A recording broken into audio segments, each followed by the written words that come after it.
আসসালামু আলাইকুম।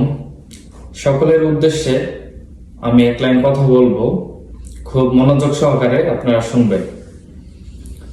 তো বর্তমান বাংলাদেশে তেলের সংকট, এটা আপনারা সবাই জানেন।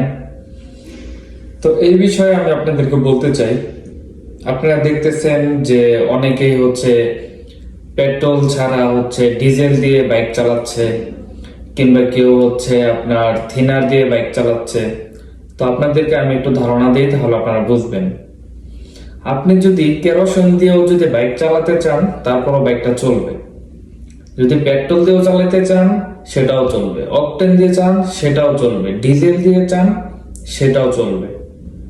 এটা এখানে মূলত কারণটা কি, অকটেনটা পাতলা, পেট্রোলটা হালকা একটু ঘন, ডিজেল আর একটু ঘন, কেরোসিন একদম ভারী। তো যত পাতলা লিকুইড যেটা থাকবে, যে তেলটা থাকবে, অয়েল যেটা অকটেন, সেটা একটা বাইকের ইঞ্জিনের জন্য খুব ভালো। মানে ইঞ্জিনটা কখনোই ক্ষতি হবে না, খুব তাড়াতাড়ি নষ্ট হবে না। আপনি যদি সেটা কেরোসিন দিয়ে চালান, ঠিকই চলবে, সেম ভাবেই চলবে, কিন্তু ইঞ্জিনটা একটু শক্তি বেশি লাগবে। ইঞ্জিনটার পিস্টনটা খুব তাড়াতাড়ি ক্ষয় হয়ে যাবে। এই কারণে তারা এটাকে ফিল্টার করার পর এটা অকটেনে পরিণত করে।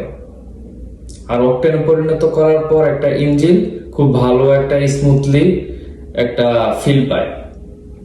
আশা করি আপনারা বুঝতে পারতেছেন। আপনারা বাইক চালাতে পারবেন, কেরোসিন দিয়েও পারবেন, ডিজেল দিয়েও পারবেন, অকটেন দিয়েও পারবেন, পেট্রোল দিয়েও পারবেন।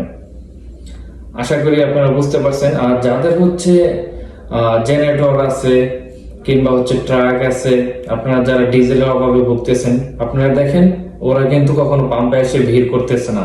ওরা কিন্তু কেরোসিন দিয়ে গাড়ি চালাচ্ছে।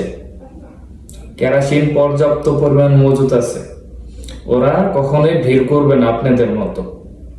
তাই আপনারা যারা এই বিষয়ে যারা বুঝেন না, তাদেরকে একটু ক্লিয়ার করে দেওয়ার চেষ্টা করলাম।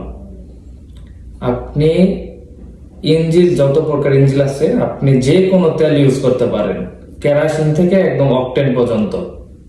আপনি যেটা ইউজ করবেন সেটা দিয়েই চলবে।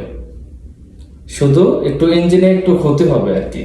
ইঞ্জিনটা বেশি দিন লাস্টিং করবে না। যেখানে 10 বছর লাস্টিং করার কথা, সেখানে 9 বছর লাস্টিং করবে।